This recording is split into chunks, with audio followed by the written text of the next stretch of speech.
everyone. Good afternoon. How's everyone doing?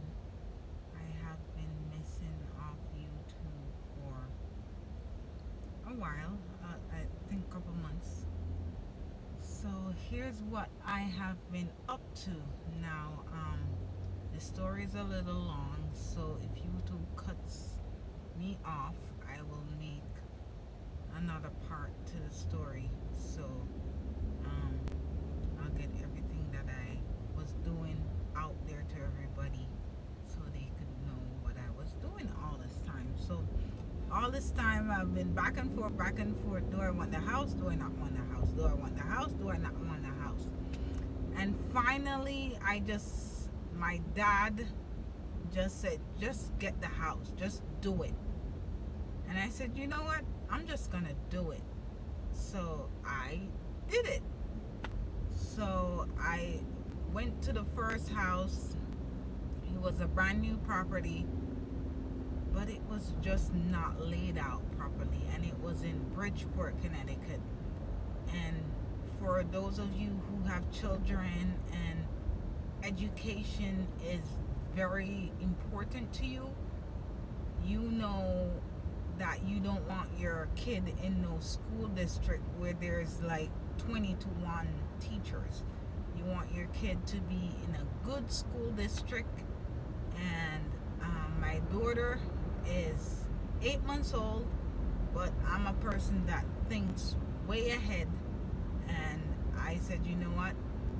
Buffalo is really not where I want to be.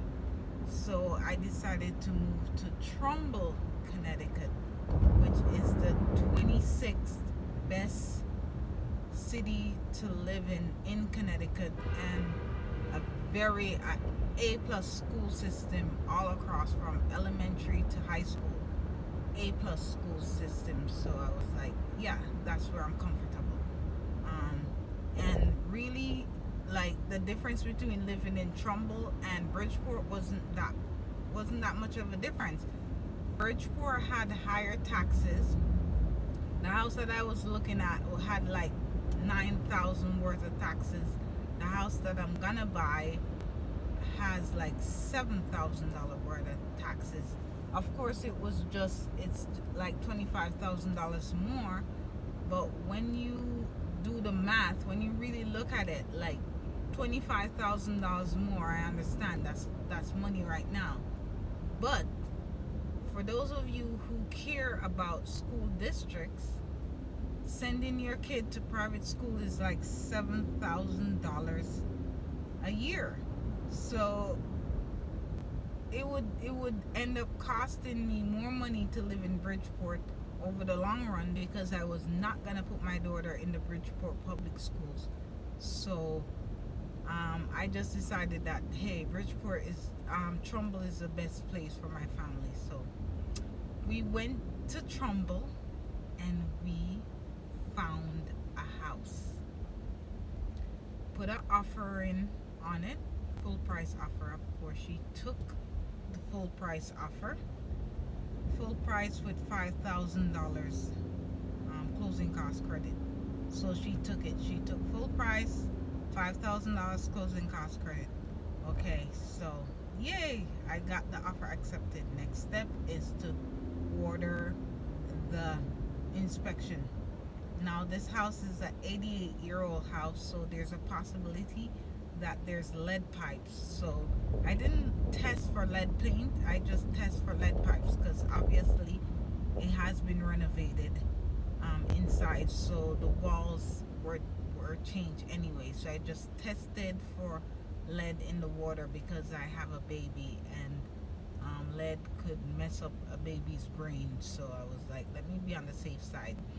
So I think my offer got accepted on Friday, and I did the inspection Sunday.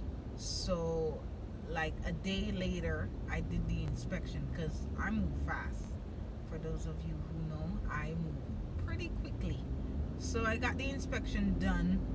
It was like for $777. It was like $495 for the inspection. Then I had to do the termite. No, then I had to do the radon, $139. Then the lead, which was $139. Don't quote me on those prices, but total it came up to $777. We did the inspection. Radon came back great, lead came back great, but what happened was the roof. The inspector was like, look at the roof looks a little bit beat up. Have a roofing professional come and look at the roof. So I had a couple people come out, and one company came out called Brown Roofing. They did a thorough check of the roof, and it was found out that that roof is no good. It needed to be replaced. We don't know when, but very soon. The roof was old. So I was in a negotiation stage with the seller for a little bit. I wanted her to replace the roof completely, 100%. But then she was like telling my agent that she's not gonna replace the roof, blah blah blah. So I want to do an addition on the house. So replacing the roof right now, I would waste money to replace the roof over that part of the house. So I wasn't really like dead set on her replacing the roof, but I was like, she should reduce the price of the house. So I wanted her to, it cost like $10,500 to replace the roof. I wanted her to replace the roof or give me the 10 grand off the house. Okay, so she basically said she's not gonna replace the roof, and she did not want to give me the $10,000. Okay, we went back and forth. I said, okay, I'll take 70% of the cost. You could take 70% of the cost to replace the roof and take it off the house. Anyway, they're going back and forth same way. Said nothing is wrong with the roof, and she's gonna call her guys to come look at the roof herself. She ended up calling the same guy that came and looked at the roof. Like, the pictures are there, like, woman, the roof is leaking. The roof has leaked. She's saying the roof is not leaking, so she don't see any reason why she should replace it. Mind you, it hasn't rained for like 3 weeks. It's hot, so of course you're not gonna feel it wet and damp up in there because it's hot, so it dried out. But you definitely could see where it was leaking. However, the pictures were taken. She's like, she's gonna call her guy. So I don't know how she ended up using the guy I used to come check out the roof. Anyway, she called them and say, oh, can I get a discount of a what kind of discounts can I get if I? So they're like, she told them that she got a discount for $1,000 because she was gonna pay for it in all of it, right? But she didn't know what was in my pocket. She didn't know how I was gonna pay for it, if I was gonna pay for it. Basically, they gave her $1,000 off if she paid all of it in cash, or and then give her a $500 coupon. But if you don't pay all of it in cash, they don't give you the $1,000. So, you know, that was an oversight on my part. So when she said she's not doing 10, I was like, okay, then I'm gonna take 7. Let her give me $7,000. She came back and said she could only do 6. I was like, Jesus help me. This lady is really gonna hold out for the $1,000. I could have been I could have held out too. Honestly, I could have. I was like, I could have told her to keep her house. If she's not gonna give me the $1,000, she could keep her house. But really, when I looked at it over the term of the loan, it was less than $5. And I really wanted to be in the school district. And the house was a good value and well built. So I was like, you know what? Just give me the $6,000. So I took she gave me $6,000. She said I could do a price reduction or take a credit.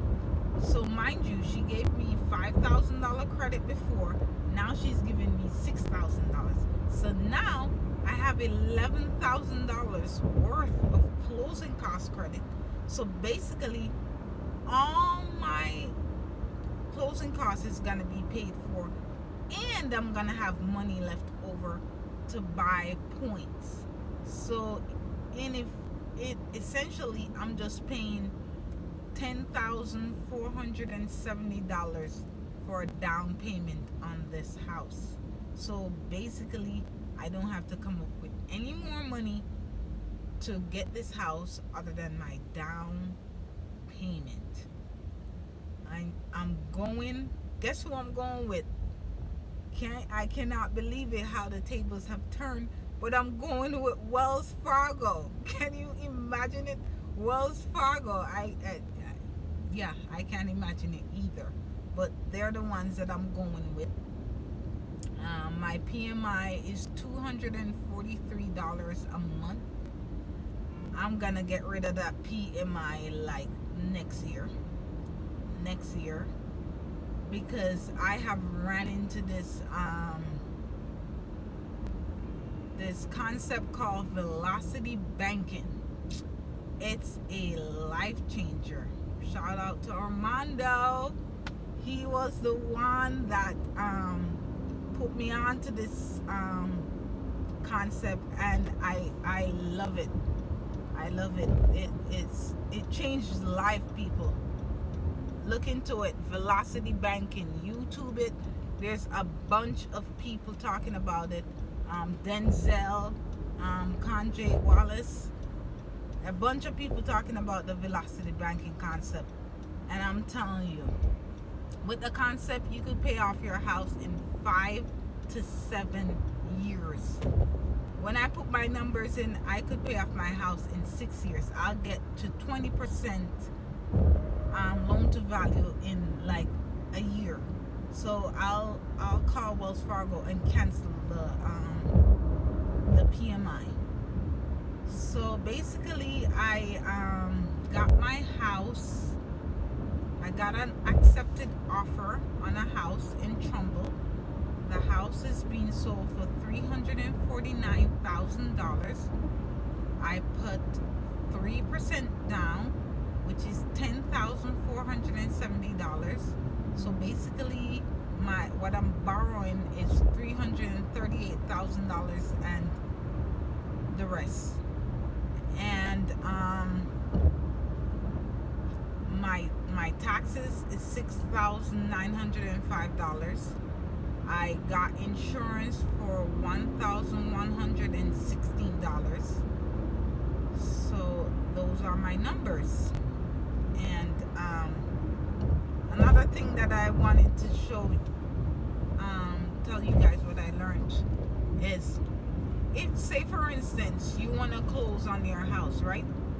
And you have a couple thousands of dollars in your bank account, like around 5,000 or whatever dollars, but you know you're gonna get paid throughout the month. Remember, it takes 30 to 45 days to close. You know you're gonna get paid. You know you have the money, but you're gonna get paid. So that money is what you're gonna use for your down payment and closing costs. All you need to do is you need to tell the bank how much money you have in your account right now, and just say, hey, I'm gonna get a gift. I'm gonna get a gift for the balance that you know you're gonna be able to come up with. Now, in order to do this, you need to have a good idea of what your closing cost is gonna be. You need to have a good idea, because if you don't have the money, the bank will deny your loan. So if you say you're gonna get a gift for 10 grand or more, they have to put it through. So you have to be certain that you're gonna be able to come up with that money, and then when time comes to close, you're gonna have all that money, so you don't need the gift anymore. So keep that in mind. And Wells Fargo gives a lender credit if you take an 8-hour class, home buyer class, for $750. Now, Wells Fargo ain't no NACA. Nobody ain't no NACA. they're, I don't understand, but they're above average for everybody else. They just, I don't know, but they're in a different league all by themselves. But I'm gonna end up getting this house for 3.25%. The only bummer is the PMI. I have to pay PMI, but that won't be for long because I have the Velocity Banking Strategy down pack. So I'll be paying off this house in record time anyway. So I am going to be vlogging about my house journey for the whole time I own it, like from when I move in, what the bills are gonna be, the monies that I had to pay for home improvements, and it's gonna be a real life ownership of a house. Not just like the videos that say how I got my house, how much it cost for me to get in there, and then they stop. No, I'm gonna keep going.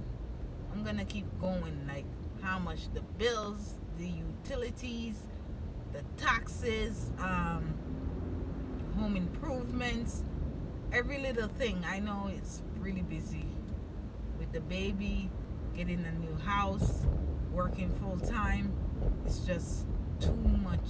It's too much stuff and too little hours. Right now I'm driving home and it will take me like 2 hours to get home. So here's some free time. So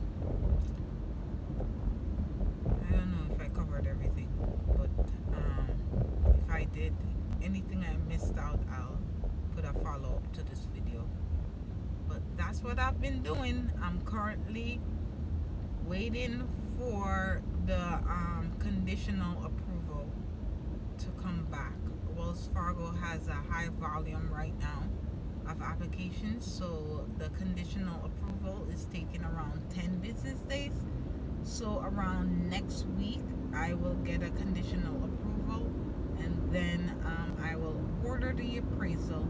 Hopefully the house comes in at value, but if it comes in under value, she's gonna have to take that money off the purchase price of the house, because she cannot give me any more credit, and I would expect that she wants to move the house. So let's see, but by that point I'm gonna be like $1,200 in, so let's see what happens. So I'm set to close the 25th or the 28th. I don't know, I have to ask my lawyer, but I wanted to close the 28th, but I'm set to close the 25th. Another trick, guys, is the further in the month you close, the less prepaid interest you pay. So aim to try to close towards the end of the month. It's less prepaid interest, okay? Meaning less closing costs. So I hope this helped someone. Reach out to me if you have any questions. I will try my best to answer you guys. And for now, have a wonderful evening. God bless. Bye.